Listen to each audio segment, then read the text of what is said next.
Hello, my name is Peter Parfitt. Welcome to the New Brit Workshop. In this video I'm going to describe the Festool HK55 and its battery equivalent, the HKC55 carpentry saws.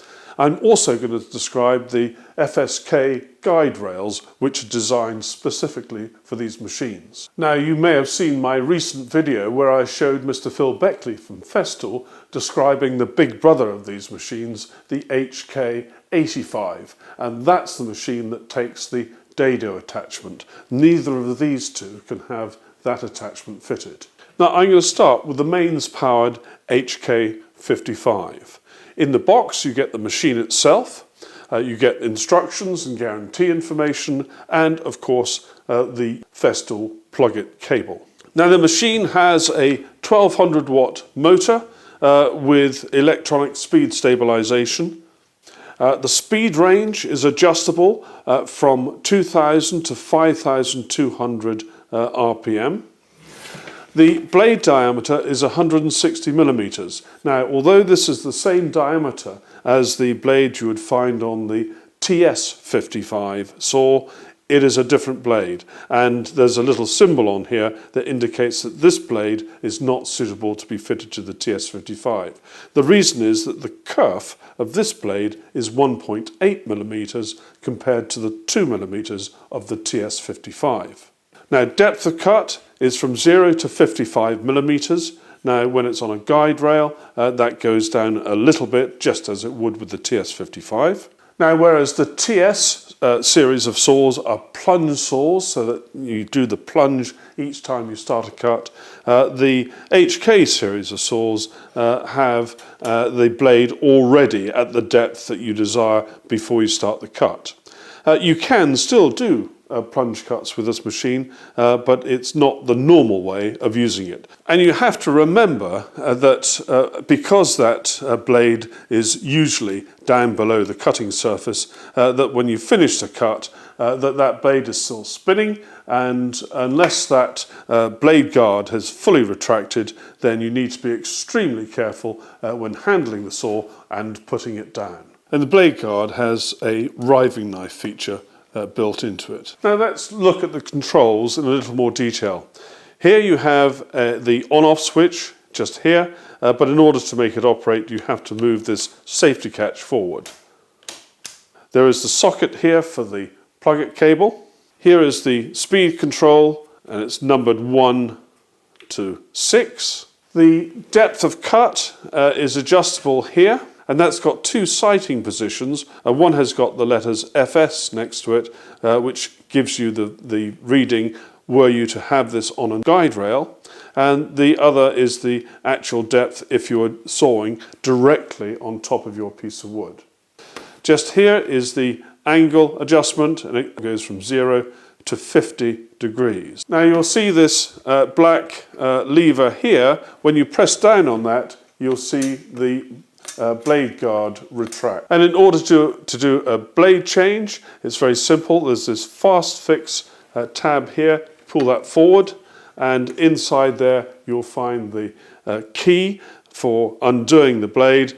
And as that goes forward, the blade is now locked in place. I can undo this very simply, remove the securing screw like so, and then carefully lift the blade out of the way and change it. And on the back here is a dust port which will take the standard 27mm hose like so, or it will also take a 36mm hose, and it is possible to fit a dust bag. Now, the saw will run on the normal FS guide rail, the same one that we use with the TS series of saws, and you have the same adjustment here and here to make sure that the saw is running snugly. Now, there's a slightly different technique when using the FS guide rail with the HK saw than the one used with the TS. With the TS, you merely set your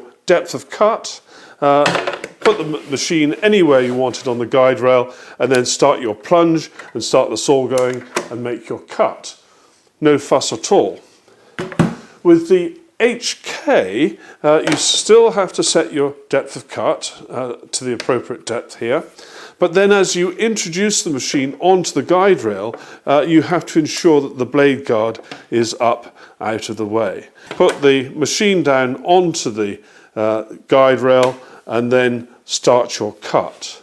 But the HK range of saws come into their own when you take the FSK guide rail. And I've got the short version here, the FSK55, and the saw simply slides on, it goes past a click, and once it's past that click, there's a little catch here at the back, then guide rail and saw are joined together. Now the great advantage of this FSK guide rail is that you can set the angle that you're about to cut. And at the moment it's at 0, which means it's going to make a 90-degree cut. And all you do is you just push the guide rail, and the stops then come against this face here of your workpiece. You push that up against there and then make your cut.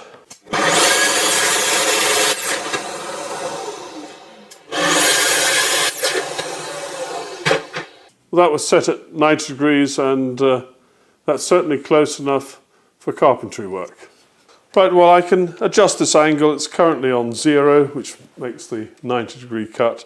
There are some indents at 15, 30 and 45, and I'll just go up to the 15-degree mark there, lock that off, and now we can try that 15-degree cut. And I'll just check this angle, and I don't know if you're able to see, that is, as far as I'm concerned, close enough for government work. And for a bit of extra excitement, I've set the angle now here to 15 degrees as well. So we're going to make a compound cut, which is 15 degrees in both directions. And that is the same 15 degree setting I had before. That is super, and that is super too. Now the HKC55 is a similar machine to the HK55 in most respects, except its power. It's got a 5.2 ampere hour battery, just one battery, and therefore we shouldn't expect it to have quite the same amount of power. And with the HKC55, this is a brushless motor, which means it's going to use the power from the battery more efficiently. It's got all the other attributes of the mains connected machine. Changing blades is the same, the movement of the blade guard is the same, and the setting of the depth is the same, and angles are the same. It uses the same FSK guide rails, and I'm going to slip this one on now. Now, if you remember, our last cut was at 15 degrees with this guide rail. I'm going to do the same again with this piece of MDF. I've got an extractor set up, and it's operating now.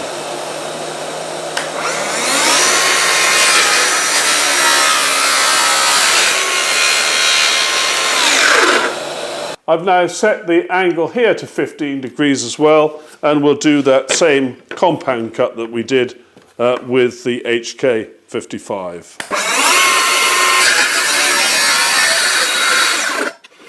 And I can assure you that that is perfectly accurate. Now, I've now put a piece of 4x2 timber here. It's tannalized, but it is very dry.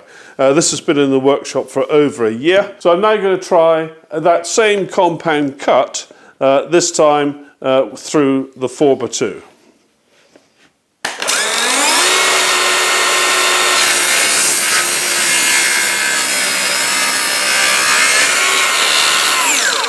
Absolutely no problem at all, and I'm perfectly happy with the accuracy of that cut. Now, if I were a roofer, I'd be perfectly happy with that. So let's give it a little bit more of a test. So I've now increased the angle to 45 degrees with the stop here, and I've left the same 15-degree angle on there.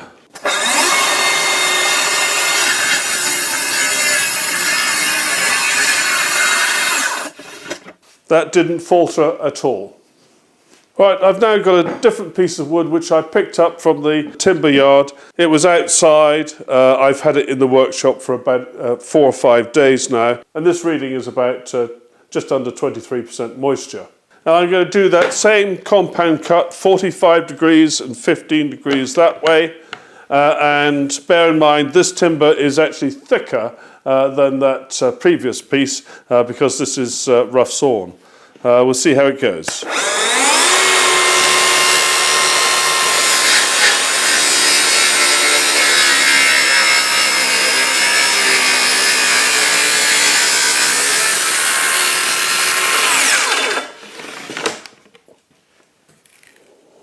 I said it was a bit thicker. It didn't quite have the depth of saw blade wasn't quite enough to go all the way through. So maybe what I should be doing is put this back to a 90-degree cut.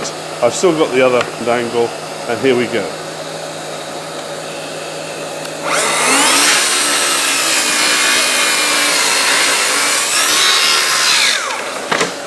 No problem at all.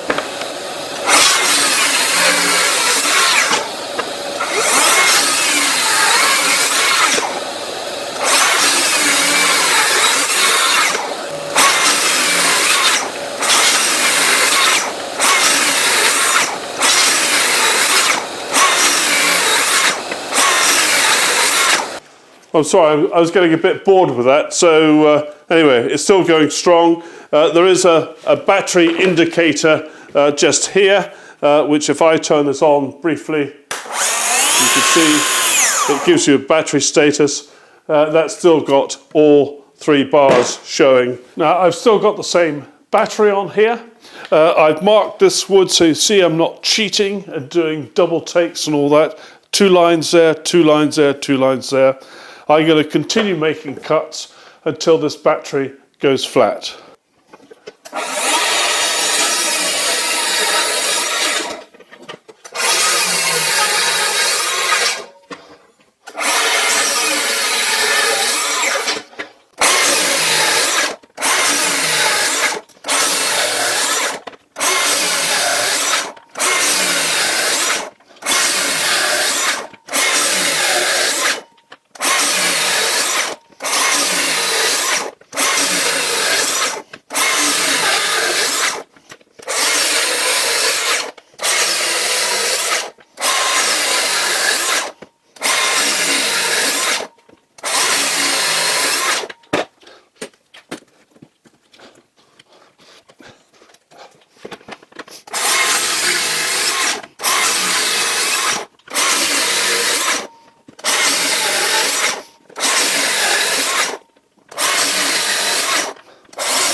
Well, I've still got 2 bars on here, and look at all this stuff that's been cut.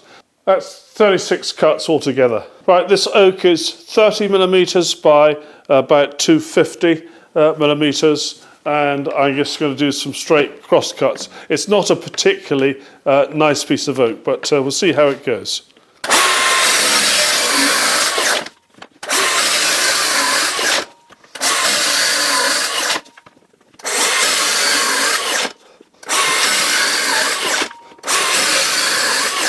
Absolutely no problem cutting that at all.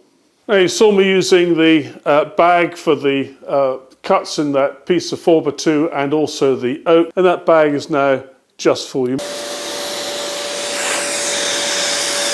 That's now empty.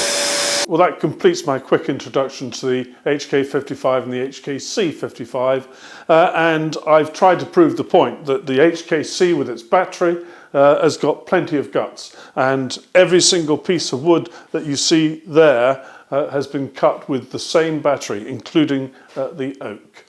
Thank you very much for watching. Take care. Bye-bye.